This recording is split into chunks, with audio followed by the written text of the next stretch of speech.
the first rates coming up on your screen anytime now. And we'll take it from there. What do we have? 25,696 on the Nifty, 83,600, okay, 700. Fast-moving market, fast-changing market rather. So this is not a bad open at all. 75, settling down at about 75 points on the Nifty, 88 points on the Nifty Bank. And you've got the mid cap index and the small cap indices, which are also higher right now. Market breadth is not, like a one-way, big, massive advanced decline number, but it's more evenly balanced. Infy is, of course, on one end. Tech Mahindra, Wipro follow. Shriram Finance, that Morgan call that we highlighted. Cipla's on the other end, again, a call we highlighted with Ekta. HDFC Life, Eternal, etc. are some of the other names. You've got about, 25 names which are higher and the rest which are lower at this point in time. 50 on the Nifty at this point. Rima. The Nifty is holding above 25,700, supported by IT names. So Infosys right on top, 4.5% up move on Infosys. And it's providing a tailwind for Tech Mahindra and Wipro, both of which report numbers later today. Tech Mahindra, Wipro up 2.5% at open. Oil marketing companies on the front foot on the back of the sharp decline seen in Brent crude prices. So BPCL, HPCL up and about. Pull up a Reliance Industries. Reliance Industries is up 0.5% ahead of numbers. But this month, stock is down nearly 6.5%. HDFC Bank, ICICI Bank will also come up for you on your screen slightly on the back foot today. Other notable gainers included Shriram Finance, M&M, Nestle, NTPC. On the way down, Cipla is the big drag. Cipla is down more than 4% as it begins trade. HDFC Life also disappointing. Yash was telling us the expectations were not very high to begin with, but it's a muted set of numbers. Stock is taking a knock. Eternal is down 3.5%. Avenue Supermarts, some consumption retail, retail stocks are weak in trade. You've got a Bharti Airtel, Sun Pharma, BEL also weak in trade. Mildly up, and it's got a lot to do with IT this morning. Well, that's right, Rima. Billion Brains grow. Well, that stock, in fact, is up 3.5%. Remember, it came out with a set of numbers. The street is a little optimistic on these results. And if you look at Motilal Oswal note, they have gone ahead. They revised the target price to around 190 rupees. So that stock up and about in today's trading session. What else? JTL, last few trading sessions, the stock has been moving on very large volumes. In the first few minutes itself, the stock is already up close to 3%. And volumes are very, very large on that particular name. So big move is what we are seeing. Eternal comes in for profit taking. That's down 2.5%. Nalco as well as come in for profit taking. That as well is down close to around 2%. And even Hindustan Copper actually has come in for some mild profit taking. Let's pull up at a couple of other names. Maybe we should get up a Nuvoco on the screen. They came out with a set of numbers more or less in line, but the commentary was quite optimistic with regard to the path ahead.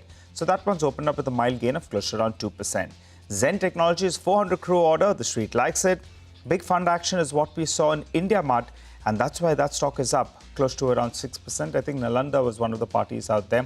So that's why that one is bursting away in today's trading session. Net, Nifty's gains have been trimmed down to around 30 points, but the broader markets, there is some excitement out there, and that's why the mid-cap index is now up close to around 0.4%.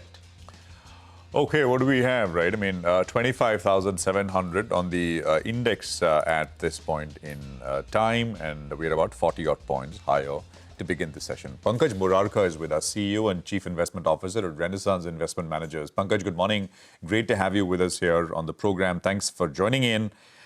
I guess the mood slightly down and out. First up, I guess we're still in the statute of being able to say Happy New Year. Not too late. But wish you a very happy new year, Prashant.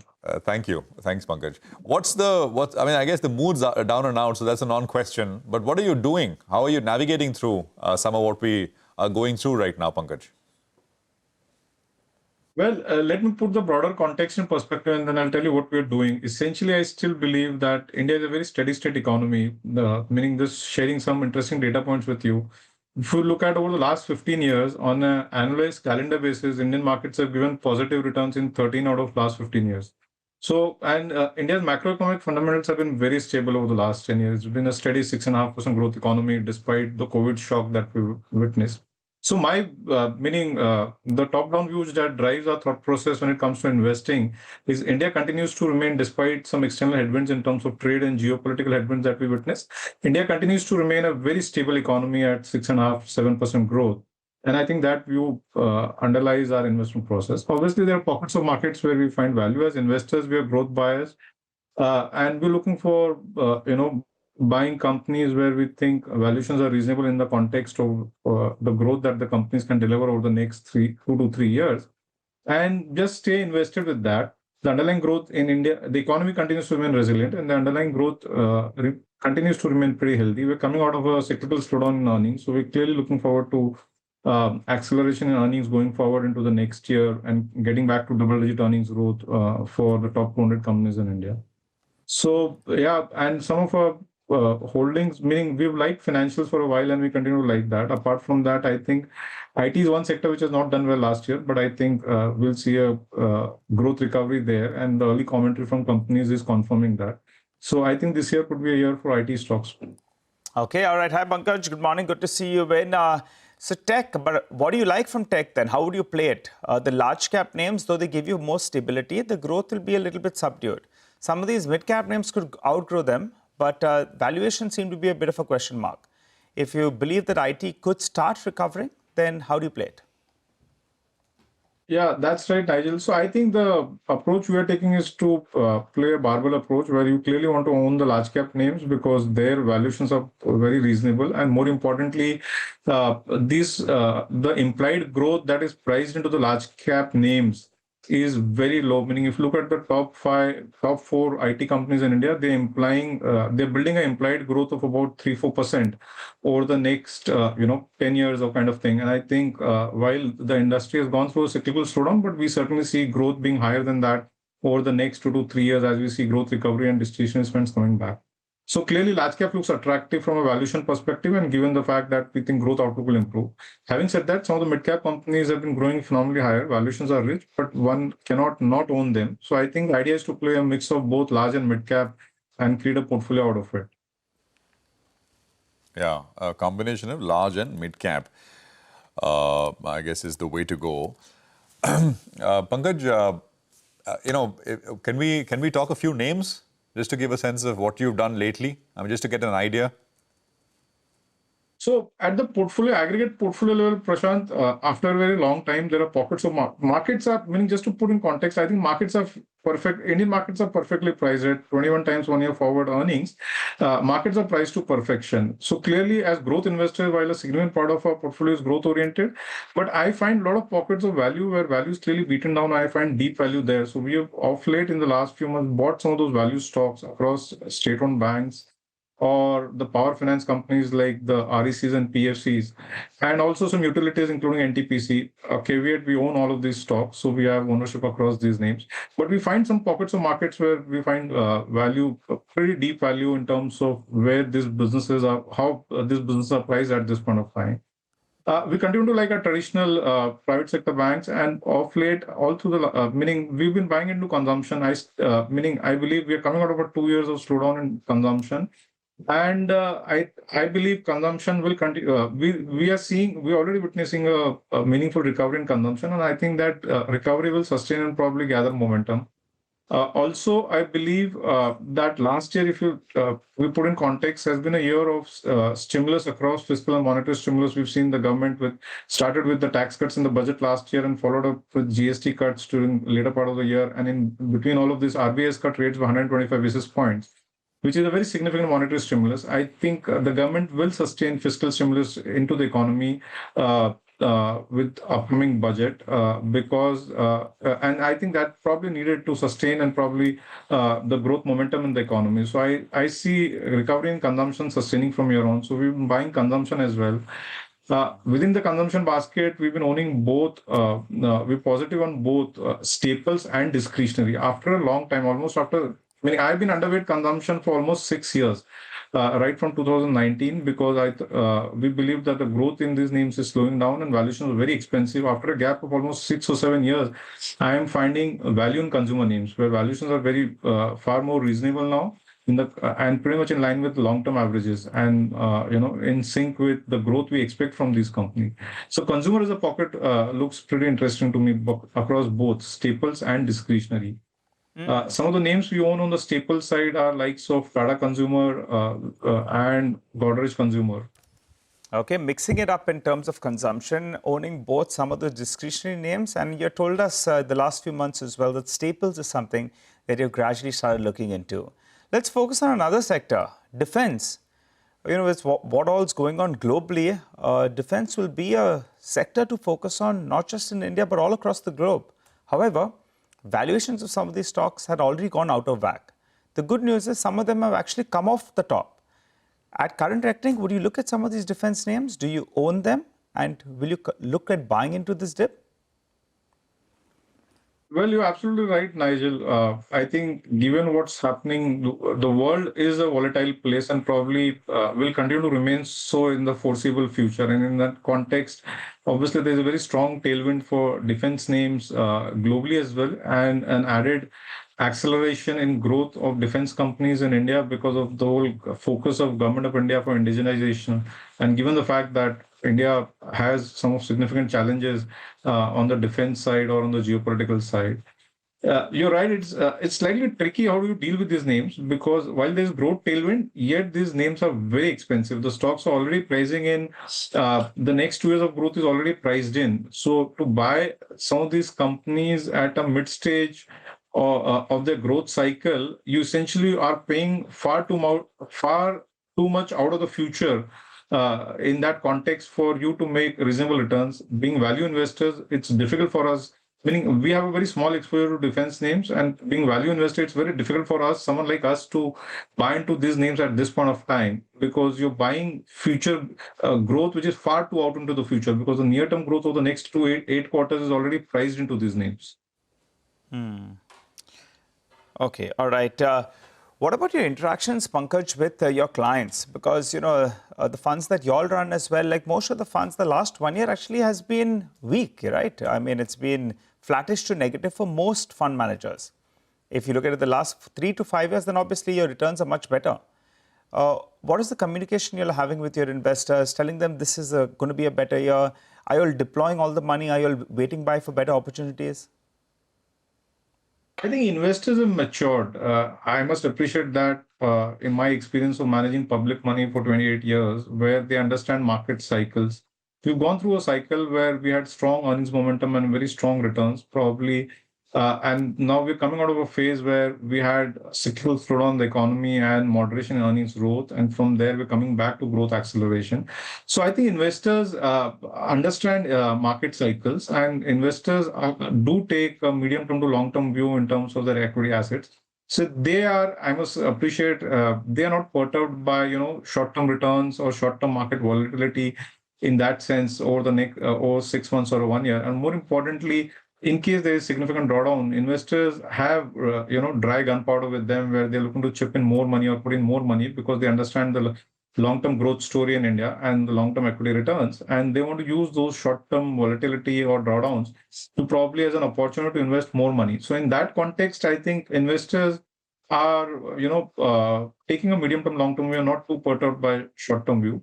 The fact remains that I believe there's a mean reversion that's happening in the market for the last 4 or 5 years. Momentum as a strategy has done pretty well, but a lot of those pockets of markets which had a lot of momentum are mean reversing, where valuations are reversing to mean levels, and we're seeing some recovery or some mean movement in market towards recognizing value as well. So I think last year is also a year for us to reposition our portfolio in terms of how we think markets will play out over the next 2 to 3 years, and that's what exactly we have done. So I think investors overlook short-term volatility and they look at returns more from a 3 to 5 year cycle, and I think that's a very good thing. That's good. I got that. I know it's helpful. By the way, capital market names, right, are all up and about and how. So Angel, of course, is the number 2 volume-led gainer right now. That's Angel 1. It's up 7%. Grow, of course, again, numbers 4% here. So third largest volume-led gainer. HDFC AMC reported numbers on Wednesday. And the numbers came during the last hour of trade then. Stock went up 4%. It's up another 4% this morning.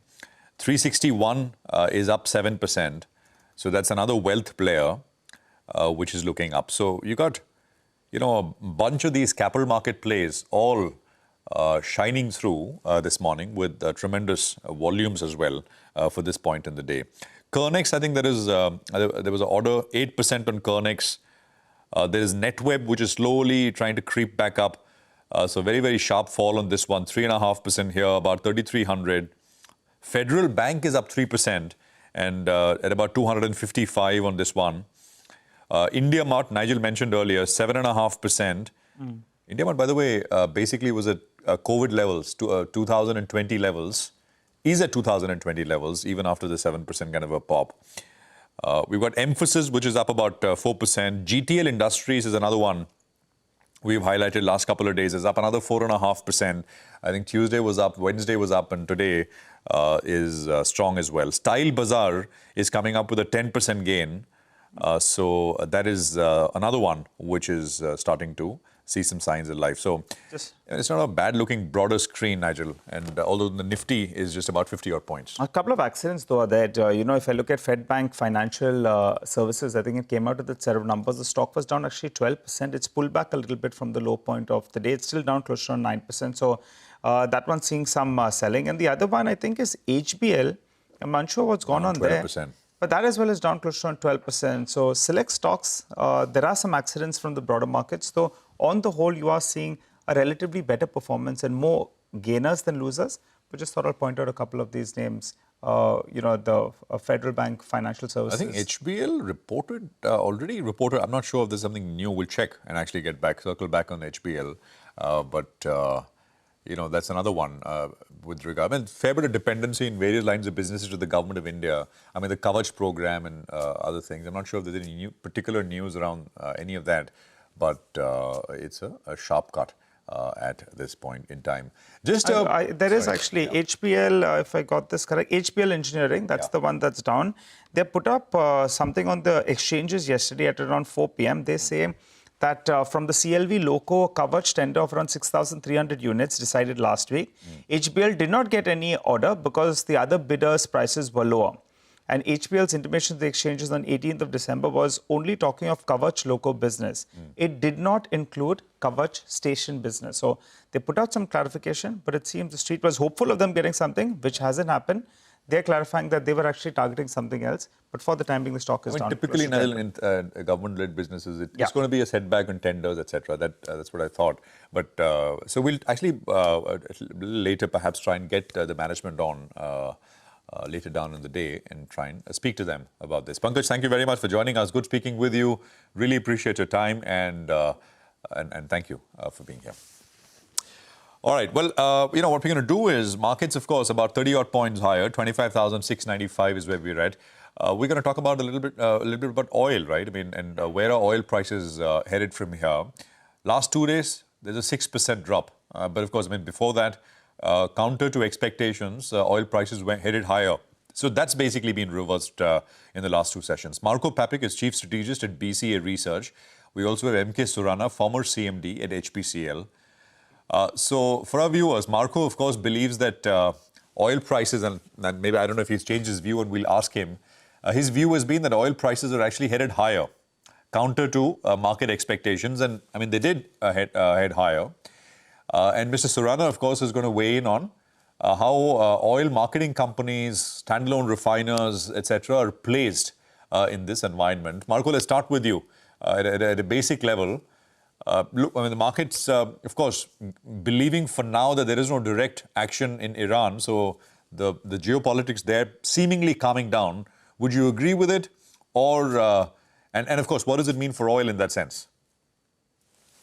Well, I think that, first of all, the setup before the action in Venezuela was quite bearish, with a lot of floating storage available around the world, actually the highest it's been since COVID. So most traders were positioned quite bearish. And then the narrative, as Venezuela was unraveling, was that the United States of America would be able to release more supply. I think that that's overdone. It's not going to happen very quickly.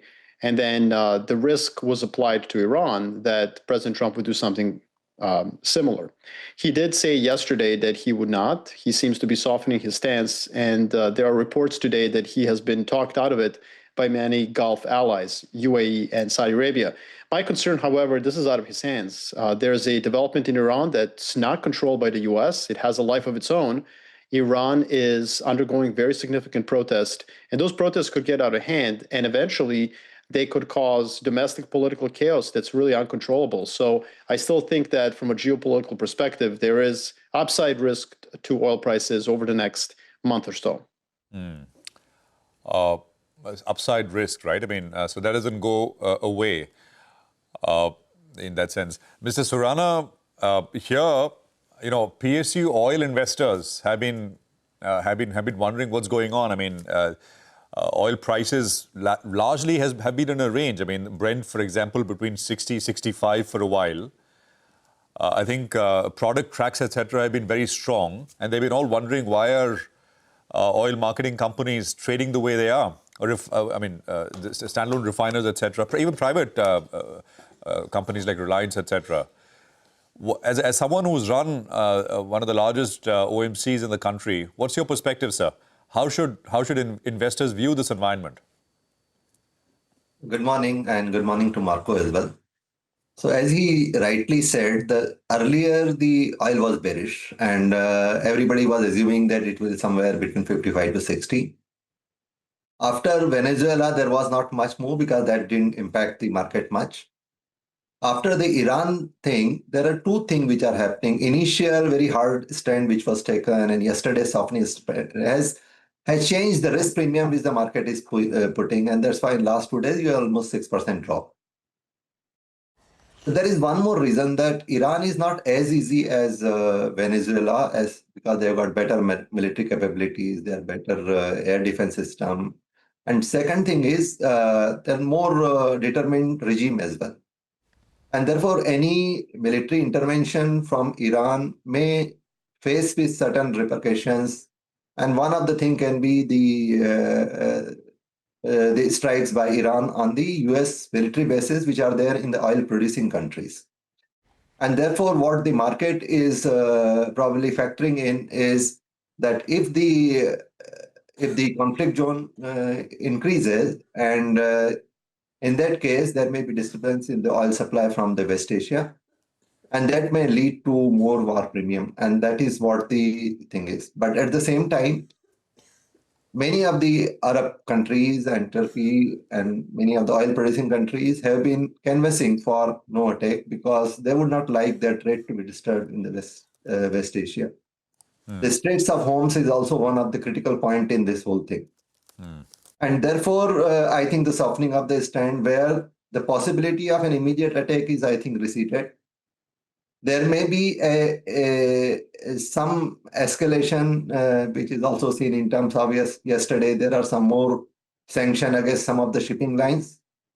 But I still feel that an immediate attack on Iran is probably receded, the threats of that, or a full-fledged attack is receded. I also believe that US might be thinking of having a quick and decisive action like Venezuela, which is unlikely in case of Iran. And I think that will weigh against an full-fledged attack on Iran. And therefore, I would assume that the market will factor in and the oil prices, while there is a risk, upside risk of if anything happens, but otherwise it will remain below 65 zone. And as far as the Indian companies are concerned, as well as the investors are concerned, the marketing margins are good, the refining margins are good, the volumes have been good, the marketing volumes are good. And therefore, I think the oil companies in India are well placed. Yeah. Marco, you said the protests could get out of hand, right, in Iran. After the revolution in Iran, which is 78, oil prices more than doubled. But we're not in that same kind of situation, right? Because Iran's oil production is about 2 million barrels per day below the pre-revolution level. So it's not as if, there is a great amount of Iranian oil in the market which is going to likely be curtailed. So just in terms, if that statement what you made, which is that protests may get out of hand, comes true, is there going to be with or without direct action from the US, would it have a noticeable impact on prices? What's your sense?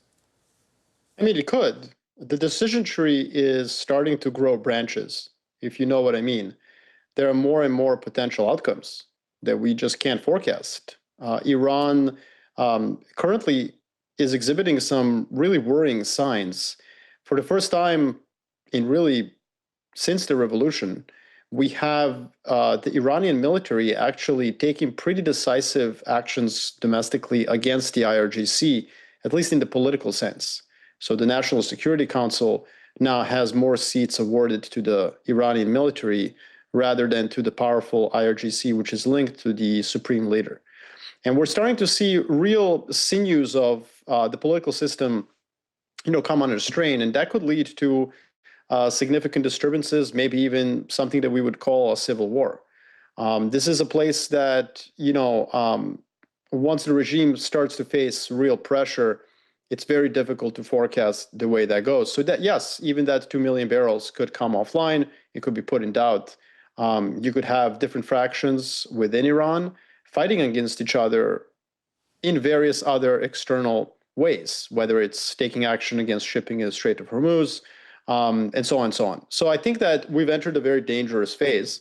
And so I think if you were to net out the geopolitical risks and positives, a change of regime in Venezuela towards a more conciliatory one pales in comparison to the uncertainty emanating out of Iran. I would argue that there's another issue. We started the year off with a very bearish sentiment in the trader community. We also started off the year with assumption that oil would stay low. However, the very macro context that we're enjoying today is a product of political decisions taken in Riyadh almost exclusively. It's the very high level of OPEC production. But one thing that nobody seems to be talking about is that the high level of OPEC production and the quotas that they have set, really kind of flies in the face of some of Saudi domestic priorities. The Vision 2030 is not going to finance itself.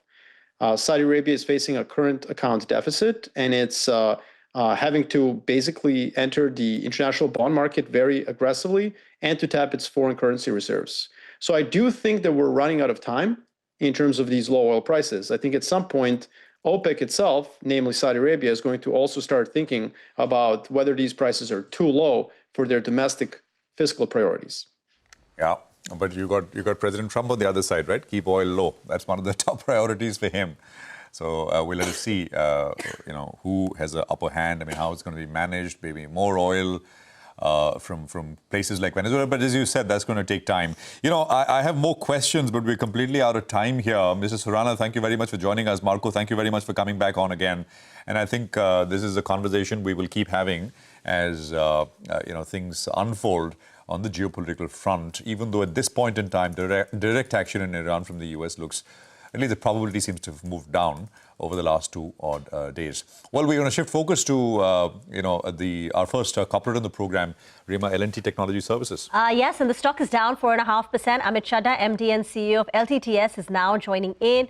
Amit, let me begin with the cut in your guidance. You're now forecasting a mid-single-digit top-line revenue growth versus double-digit earlier, and you've spoken about reassessing certain non-core offerings. Can you explain this to us? So a couple of things as we look at the future. Look, we believe that AI is actually pivoting to EI, engineering intelligence, which is how we would like to be known as going forward. And we see an integration of physical, industrial, and digital AI coming together. So what we did over the last quarter was that we first did our own research. We talked to our clients. We actually hosted them at MIT Labs for a customer event. We spent time with them with the advisory council, and we took them through our offerings for the future. We realized that if you look at mobility offerings, they are bang on. Software-defined vehicles, we continue to work on those. And in fact, happy to share that we've now been able to get up to being top 2 in that space. Also, our offerings in sustainability are bang on. We are able to actually make a lot of progress, close deals, create value for our customers, unlock value for ourselves, and expand on. In the tech space, because it's a very fast evolving space, there were certain areas in certain geographies that we believe were going to get commoditized, were getting commoditized, and we were losing our differentiation because everybody was doing sort of the same thing. So we went back to our board, took their approval, and we have therefore decided to pivot on margins. So margins came in about 200 basis points up gross margins. All the three segments improved in EBITDA margins, and that's early success that you've seen. And as we go forward, we are looking at some of the others as well. By the time we end the year, we want to be fit and ready for our next scale up that starts on April 1st, 2026, going up to March 31st, 2031. Amit, what was the loss in revenue in Q3 on account of this business recalibration, exiting or deprioritizing certain markets in high tech? And was it entirely in high tech? It's entirely mostly in high tech. There was a little bit in mobility as well, but largely in high tech, Rima. That's number one. Number two, if you look at it, we will still grow double digit, right? In terms of constant currency, because we are on path and on track. We've had the right wins. We've had the right tailwinds to be able to get to that. We've said that, mid-single digits, so you can do the math and see as to what that number is. But that's broadly what we're looking at as a hit for the current year as we rationalize the portfolio and we look at margin improvement and expansion in an accelerated manner. Amit, so FY26 guidance, is it double digit? Or is it mid-single digit? First of all, we don't give guidance anymore. We only provide a reference. And what we're providing as a reference to you is that if I was to take into account the portfolio that we have decided to drop and would not have dropped it, we would have ended up double digit. But because we have decided to drop it, we will end up mid-single digits. Okay. So Q3 was impacted on the back of this business recalibration. Will there be a loss in revenue in Q4 too? No, I don't think so. We'll be fairly at this level when you look at quarter four. And quarter four is to be played out. Got that. What happens to your earlier aspiration, $2 billion in terms of top line, medium term, mid-16, 16.5% kind of EBIT margins? How does that change? And what are the new timelines? Sure. So number one, our aspiration to get to mid-16% EBIT margin stays. In fact, if you remember, we had talked about that we'll get to it in Q4 or Q4 of FY27 or Q1, Q2 of FY28. I'm now confirming that EBIT margins of 16.5, aspiration to get there by quarter four, FY27 is where we will be. So it'll be faster than what we had thought about earlier, number one. Number two, with regards to the 2 billion, you will have to give us a little time because we are looking at our 5-year trajectory. Organic and inorganic, and we will come back to you and update you on the new number that we're going to look at as we look ahead. Got that. So now your current margins are 14.5%. The aspiration is to get to mid 16.5% kind of margins by Q4 FY27. What are the levers to expand margins?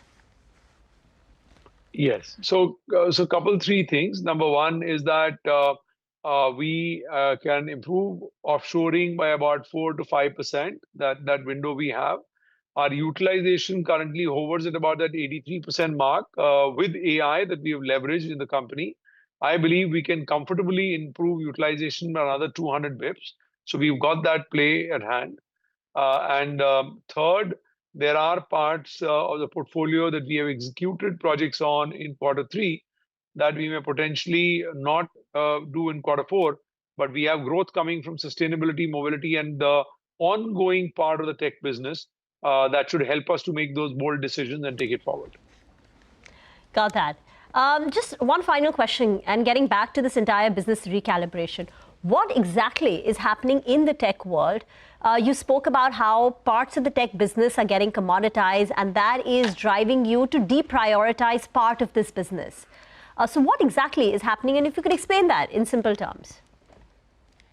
Number one, if I can start by saying we are deprioritizing tech areas in Europe, tech areas in the Indian market. We are not deprioritizing tech areas in the US market. Number two, if I break up the tech market for you, there are investments in data centers that are happening at this stage. Number two, and second, related to that, there is spend in energy. So what does that mean? So you got the hyperscalers spending, you got people like who are the telco infra as well as the computer server people spending. You've got silicon vendors, semicon vendors spending. You've also got parts of the industrial segment, which is sustainability for us, spending, because they are building out the data centers and the equipment for that and the racks and others. So there are these. So four of our segments, or two of our segments, which is sustainability and tech, both are seeing an influx of spend coming in the tech because of the build out in AI and data centers. So it's a positive impact for us. So what we've done is, Nima, we've prioritized. So we've taken areas which kind of will become commoditized in the next 9 to 12 months. And we have taken those and we've decided to not work on those in the current, starting the current quarter. And what that means, therefore, is that as we move forward, you will see the margins improve. You will get us fit. So as the spend continues to increase, you will start seeing the growth along with the margins as you move forward.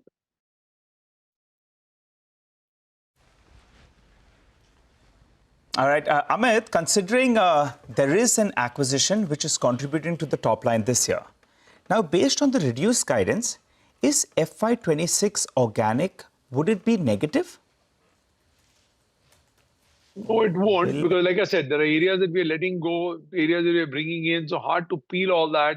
I can tell you that we'll have a couple of 50 million plus accounts. One actually is already a 50 million ARR account for 3 quarters. Others are expanding rapidly. There are some good empanelments that we've got. So it's giving us, look, it happens once in a lifetime. You get this opportunity to be able to shuffle things in and out. Now, it does show up every quarter. That is true. But, we have to be strategic about this as we move forward. And you're seeing an impact of early execution results and margins, and you will see that as you go forward. Amit, one final question. You will be setting phase 2 of your 5-year Lakshya plan from 1st April 2026, which goes on till March 2031. We'll get to the details as and when you lay it out, maybe in Q4. But could you give us a directional sense what the 5-year aspiration and goal is? Aspiration is definitely to double, right? Definitely. But can we do more, right? That's the question. Are there tailwinds coming in from AI that we can harness? Are there tailwinds coming in from the data center part that we can harness? We've built 260 plus patents in AI. Could we monetize those? So a lot of those soul-searching questions going on as we speak right now. Early stage execution already on play. We go to the board again in March, get a formal sign-off on the 5-year track. So I guess when we see you in April, we will provide you that clarity as we move forward. But definitely, we would like to continue to grow and grow responsibly and profitably. Thank you very much for that. For now, LTTS is down 4%. And on the other side of the spectrum is Infosys, which is up 4.5%. Get into a break. On the other side, Vishal Goyal, India Financials Analyst at UBS, will join in to talk about the key expectation from the banking sector in Q3.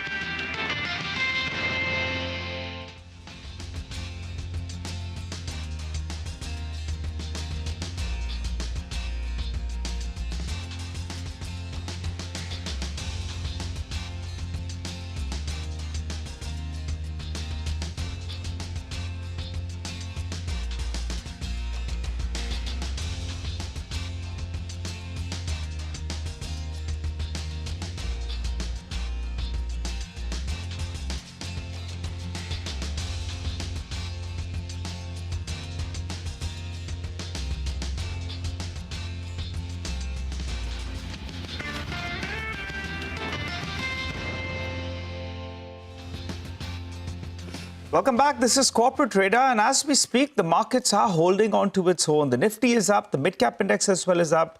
It's been a good first half hour out of trade. Well, it's time for our special segment, though. Quarter se quarter sak.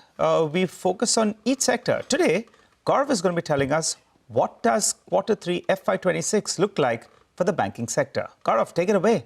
Well, yes, if you look at banking sector, we have already got some of the pre-quarterly updates, and let's start with the big picture. At a system level growth that remained uneven. As of December, if you look at the loan book growth, that came at around 12% on a year-on-year basis, while deposit growth was a bit of a laggard at 9.4%. Now, what does this actually tell us? It's clearly reflecting the loan to deposit ratio, which is also known as LDR, is continuing to edge higher. In fact, according to the latest data from RBI, the LDR ratio now stands at 81.74%. It is also at an all-time high level. And they have already seen how sensitive the market is. Because let's take an example of HDFC Bank. Despite reporting 12% loan growth and 11.5% of the deposit growth, the stock corrected as the LDR inched up almost to 99%. We've already seen HDFC Bank actually declining almost by 5%. Now, coming to the pre-quarterly updates that we have seen so far. Across the board, loan growth for most of the bank has continued to outpace deposit growth. In fact, if you look at the PSU banks, they remained the standout performers, with loan growth actually outpacing most of the private sector peers with 12.5%, more than 12.5% for PSU banks. When you look at the small banks, they emerge as a key growth driver with gold loan. Like we have got players like CSB Bank and Dhanlaxmi Bank, where we saw gold loan actually increasing more than 40%. And the key highlight from the peak quarterly updates, if you look at the sector-wise and the bank size-wise, within the last sector banks, we saw Axis Bank, Kotak Mahindra Bank actually reporting good set of numbers, while IndusInd Bank on the flip side also reported weak set of numbers in terms of loan growth as well as deposits. For mid-sized banks, we saw PSU banks across the board actually remaining above their growth guidance, and at the same time we saw AU Small Finance Bank maintaining its growth performance. On the flip side, again we saw RBL Bank, who reported decent set of numbers, but it was again lower than the street's expectation, and that is where we saw street also hurt the market price for RBL Bank. Now, coming to this quarter, we have already seen two key events. First is that 100 basis point of CRR cut, which is applicable in this quarter itself.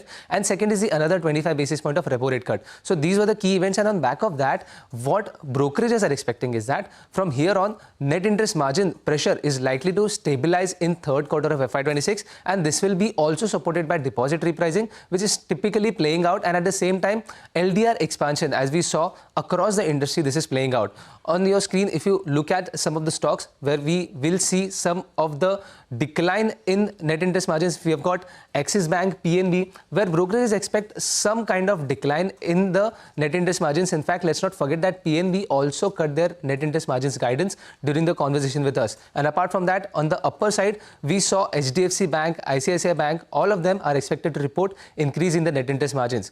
Apart from that, let's also turn our next to asset quality. Now, lately we have seen credit bureau data, which indicates the improvement in early bucket delinquencies. And as a result, credit cost is likely to improve on a quarter-on-quarter basis, especially for the mid-sized banks like IDFC First Bank, AU Small Finance Bank and RBL Bank, according to some of the brokerages. And these banks will also remain in focus because of the higher credit cost that we have seen in the past. Let's also not forget about Axis Bank, because when we're talking about credit costs, we have already seen slippages were higher because of the technical slippages that they reported for the last 2 quarters. Finally, considering all these factors, if you look at the quarter-on-quarter performance, we are expected to see marginal uptick in the profit growth, barring IndusInd Bank and Bandhan Bank. In fact, if you look at some of the banks like IDFC First Bank and Yes Bank, we may see increase as high as 50% on a year-on-year basis. While on the flip side, we may see big banks like HDFC Bank and Axis Bank actually reporting mid to single digit or high teens number in terms of the growth in terms of profitability.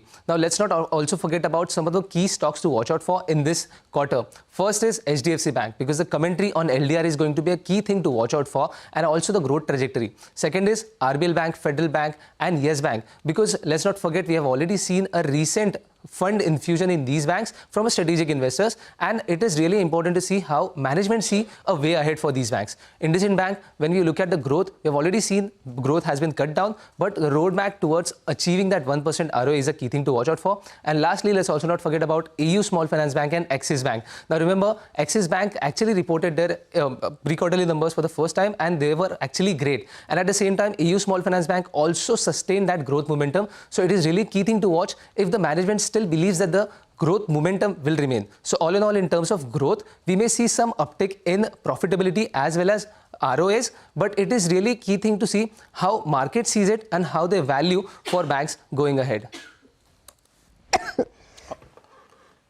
Okay. All right. Thanks a lot for that, Gaurav. Well, let's welcome Vishal Goel, India Financials Analyst, UBS, who joins us on the show. Hi, Vishal. Good morning. Good to see you, Ben.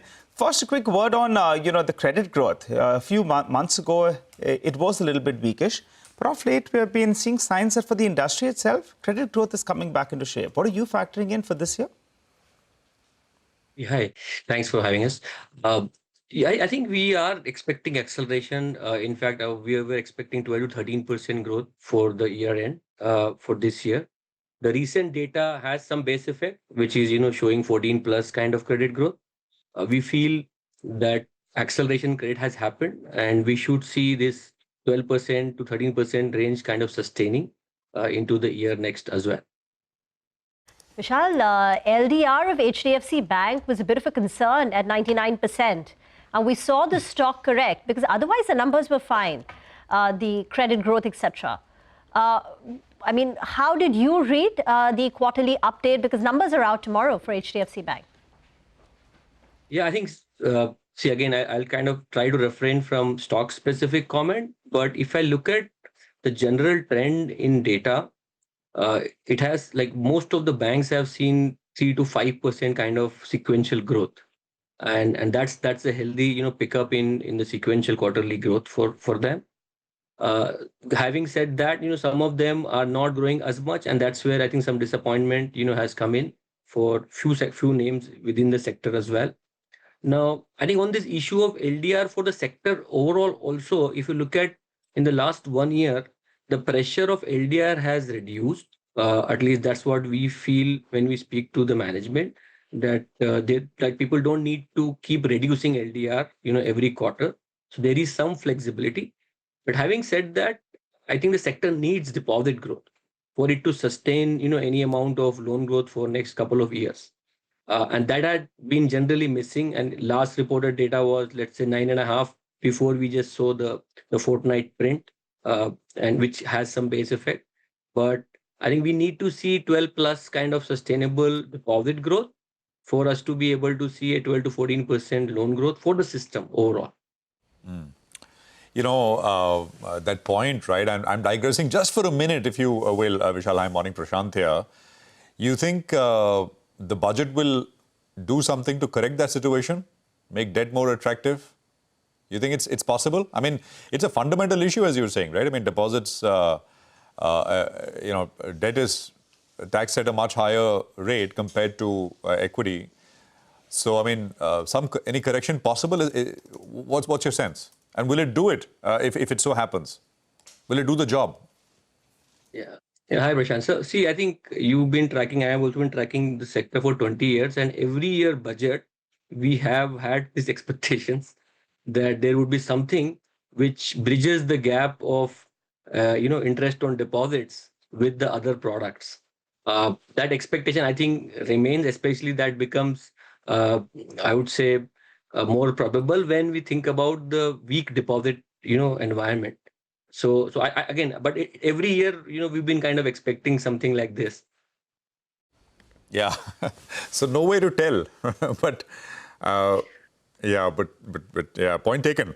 Vishal, so talk to us a little bit about pockets where we will see the strongest overall growth, healthiest growth, and where one will see more weakish growth, relatively speaking, across financials in your coverage universe. Sure. See, I think a lot of data is already out. So especially in terms of business update. So we know where the loan growth, deposit growth, etc. has landed for the quarter. The question now would be about net interest margins, which again, I think most banks are expected to report some improvement in margin because there was a CRR cut. There was, deposit repricing, which has been happening. And this is the quarter where there should be some relief from the, yield minus deposit cost. So again, at overall, we should expect some margin improvement. But sustaining that margin improvement in Q4 would be tricky, given that we have already seen one repo cut. So my view is that guidance on margin, I think, would be kind of critical just for the near term. But as we look out into FY27, you would see that most of these banks would report very healthy earnings growth because the base of FY26 was pretty weak on margin, and the exit loan growth, etc., would also support earnings for next year. So I think maybe once you start looking at FY27 earnings, for banks, I think they would start looking better, I would say. Vishal, can you lay out the valuation picture for us? Yeah, go ahead. I think valuation also for last couple of years has remained reasonable, right? For the sector, especially for the banking sector. And if I look at the overall financials, yes, we have seen some pockets. Let's say in NBFCs re-rated massively, but banks stayed where they are. And even now, also I think banks are below historical averages. Now, the context of historical average also gets challenged because the growth rates have changed now, and therefore whether we should use historical, but that just using as a benchmark. Uh, we feel that lack of earnings growth has also caused some of this kind of stagnancy or derating in the overall sector. FY27 generally, as I said, should see some acceleration in earnings and should drive re-rating. And valuations we feel are reasonable for the banking stocks. Okay. Yeah, no, absolutely. Anything outside of pure banks and NBFCs, lenders, MFIs? What else should one focus on a risk-reward perspective, given where we are in the cycle, Vishal, according to you? I think risk-reward is getting better actually in banking. To be fair, NBFCs have run up, and therefore valuation upside seems limited over there. There are some opportunities in life insurance because that's the sector which is seeing margin improvement. More protection is supporting the VNB margins. Capital markets are like on the tear in terms of earnings and all, but they also seem, like the valuation wise, there is no significant delta over there. So I feel banks, MFI is a very small, segment actually. I mean, it's seeing improvement, to be fair, especially for NBFCs, MFI. There is very good improvement in the asset quality. Banks are a little behind on MFI asset quality in general. So yes, there are, some improvement over there. But I feel on the whole, given the size of banking, I think that seems very, very attractive risk reward wise. Yeah. Vishal, hope you come back once we have the numbers. Thank you very much for joining us. Quick chat today. Appreciate it. We'll take a break. We're back. Manisha will be with us with commodities and lots happening there. A little bit of retreat across precious metals, silver especially. So we'll ask her what's top of mind for her. Stay tuned.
Welcome back. As always, let's talk commodities. Manisha is now joining in. And Manisha, today you're not watching gold, silver, copper, but it's tin that you're looking at. Well, yes, when you look at the last couple of days right now, we've seen all-time highs in gold and silver and copper in this week.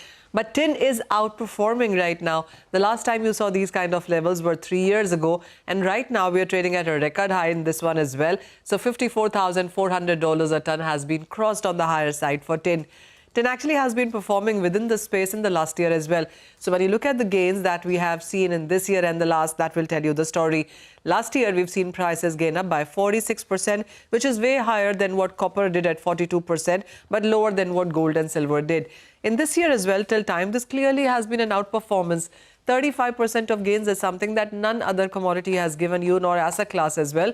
But tin has given you 35% of returns coming in there. Well, 7 to 8% of that came in the markets overnight as well. There is very strong demand from AI, EVs and data centers as well. Well, let me remind you that tin is used for soldering and for circuit making, and that is where the demand seems to be coming in from. While the LME inventories are quite strong, it is about the potential of future demand and the output concerns in the Myanmar mine, which seem to be adding premium to prices. If you look at the export restrictions that seem to be coming in from Myanmar and also Indonesia have been supportive for prices. Myanmar, for example, accounts for nearly 10 to 12% of global tin global tin supply therein. Also, when you look at the Indonesian markets, well, they export nearly 25 to 30% of global refined tin, and we are looking at concerns in both of these major producers there.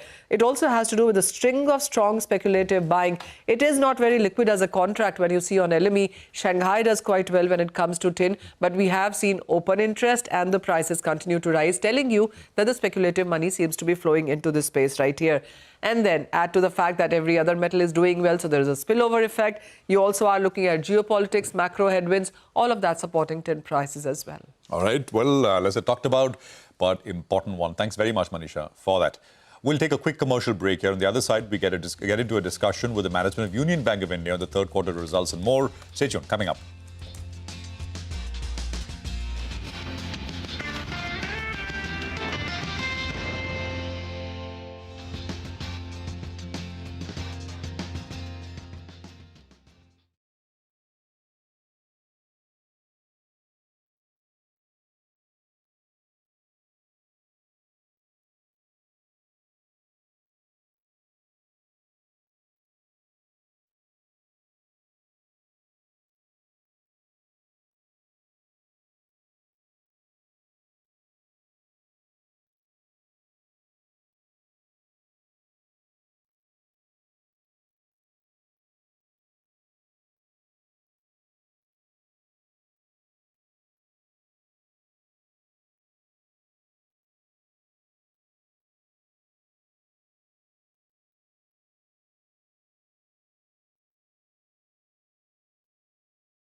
Welcome back.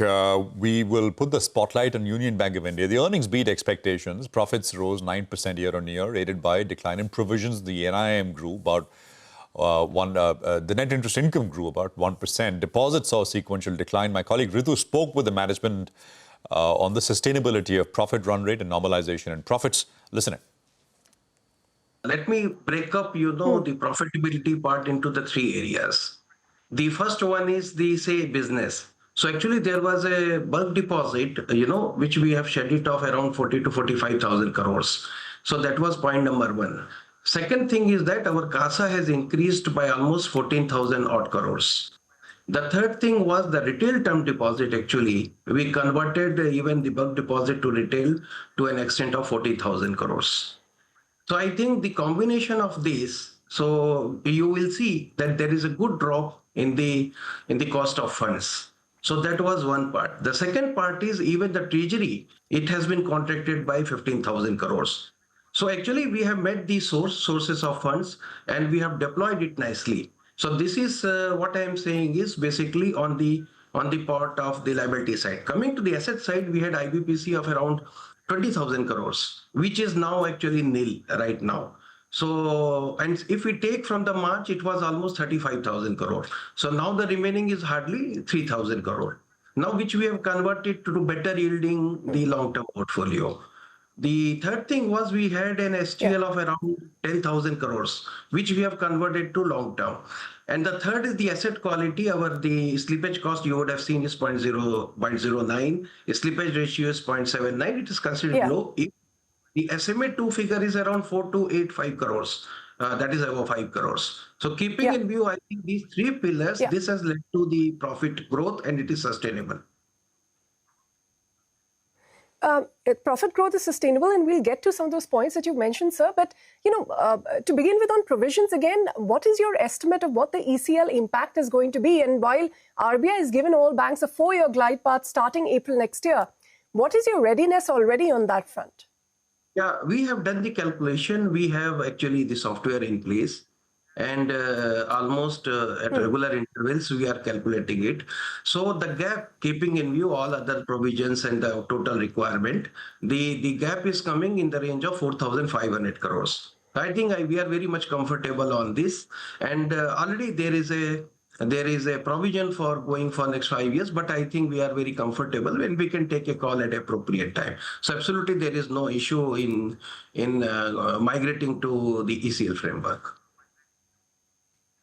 So you won't be requiring to raise any equity capital anytime soon? Yeah, see, our board has already approved plan of 6,000 crore, which we have already, briefed earlier. Yeah. Now, if you see the 3 quarters profit, it is already in place, which is in the press and media. So if we take March 26, we are at a very good, comfortable range as far as the capital is concerned. And provision, as you have seen, it has come down drastically. So I believe the growth capital we do have, but then we also think of raising money wherever, whether it is through cheap methods of infrastructure bonds or the green bonds or the way in which it is feasible as per the market scenario. Got that, sir. So, the other positive surprise that came in the quarter was the margin improvement despite RBI's 25 basis point rate cut. But again, you told us you've also decided to shed some high-cost bulk deposits. And of course, the CRR cut also helped margins. What is the steady state NIM target and what lever will you use to expand margins from here on? See, if we see the 1.25 percentage points repo cut is there in the current financial year. Now, if we take that, if you see from December 24 to December 25, our drop is from 2.91 to 2.76 level, which is hardly anything. And in the last quarter, when we met with the press, there was a question, related to the NIM. So we said we want to defend it. And yes, aspiration is to improve further. Actually, we worked upon the efficiency ratios in this entire quarter. And as I said to you, various measures on the treasury, various measures on the asset and liability side, we could maintain it. So now I feel that still next 2 quarters, we certainly possibility is there for further, but then we would like to defend at this level because we do have opportunity, of some re-rating of the deposits and maybe some shedding of some few more bulk deposit at higher rate. So that is on one hand. Second thing is while maintaining asset quality. we are very sure that we will be in a position. So as per the the guidance side, we would like to defend it at what level we are in right now, but same time aspiration is to make it further better and improved. Okay, so you'll defend it at current levels while trying to improve it further. But you said you might shed more,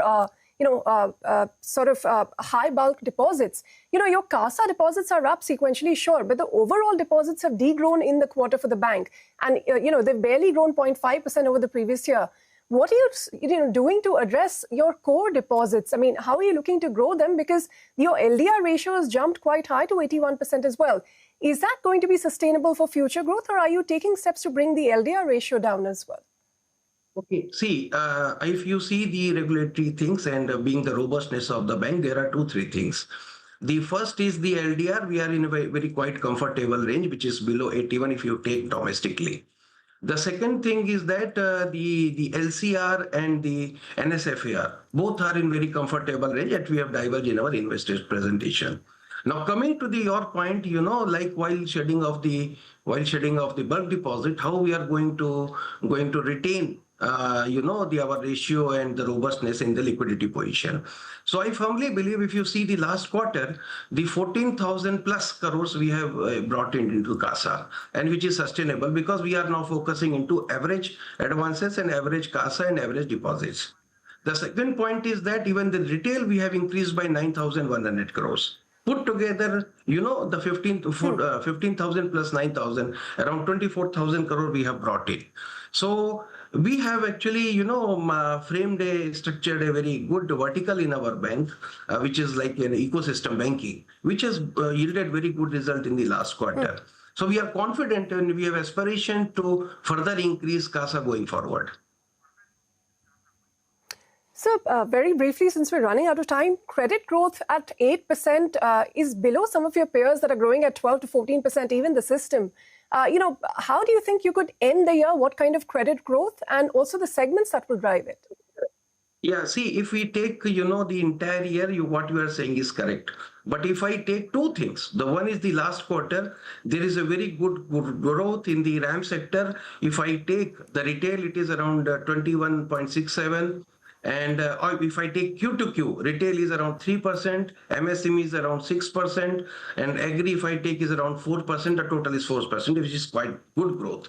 Now, if I take the corporate book, which you are asking, now when I take the IBPC, which we have shared off around 30,000 crores, and the second is what short-term loans we have converted in long-term, 40,000. Still, we are in double digit. So I think the last quarter is a good clue that we are moving in the right direction. And certainly when our GDP is growing at a good rate, so plus, 2% better, I think we will be in a position to, with the industry standards, and we will be maintaining going forward that run rate on the advances side, both on the RAM as well as corporate credit. We still actually so overall, what would the credit growth number look like? Actually, we still have a 24,000 crores of, undisbursed book in corporate credit, which will be taking place in this quarter. Okay. So already that sanction is in place and various documentation, other things are moving forward. So that is why I am saying that putting RAM and corporate credit both together, the double-digit growth certainly you will be observing going forward. Okay, so the other thing that the street really liked was this improvement you've shown in asset quality and credit costs coming down to just 0.09%. Slippages also just 1,600 odd crores, which was aided by write-offs. How do you expect to end the year again? I mean, are there any emerging pockets of stress you'd want to be cautious on, especially given some of these external uncertainties like the tariff threats for the MSME sector? So where do you think you could end on slippages and your credit cost as well? See, up till now in the 9 months, our slippage is around 5,800 crores. And it is much lower than, what we thought of initially. Only because that we have made certain changes in our entire system of monitoring. And now we are using even the machine learning and analytics part. And we have feet on the street and we are having a software in that. So using all these machineries, we are in a position to contain, SMA position. Now, there are two things. One, when we talk about asset quality, one is your asset book. Now, asset book, if you can see, my 95% is about triple B and above, and in which 84% is A and above. So I think on the corporate, that is 25 crore and above, I am telling. So I believe that is a very good quality on the asset side. Now, even if we take the slippages, so the SMA2 particularly, so that is again, if you take, is around hardly 4,285 crores, above 5 crores, not SMA2, total SMA. So which is well under control. So we are of the firm view that, going forward, we will be in a position to maintain such asset quality and delinquencies. Okay, any number you could give us, sir, where you'd end up at? On which, sorry? On both the credit cost and the total slippages for the year. Yeah, I think, the slippages ratio, which we have shown in this quarter, and the credit cost, we are in the view that we will continue in the same range with hardly variation here and there.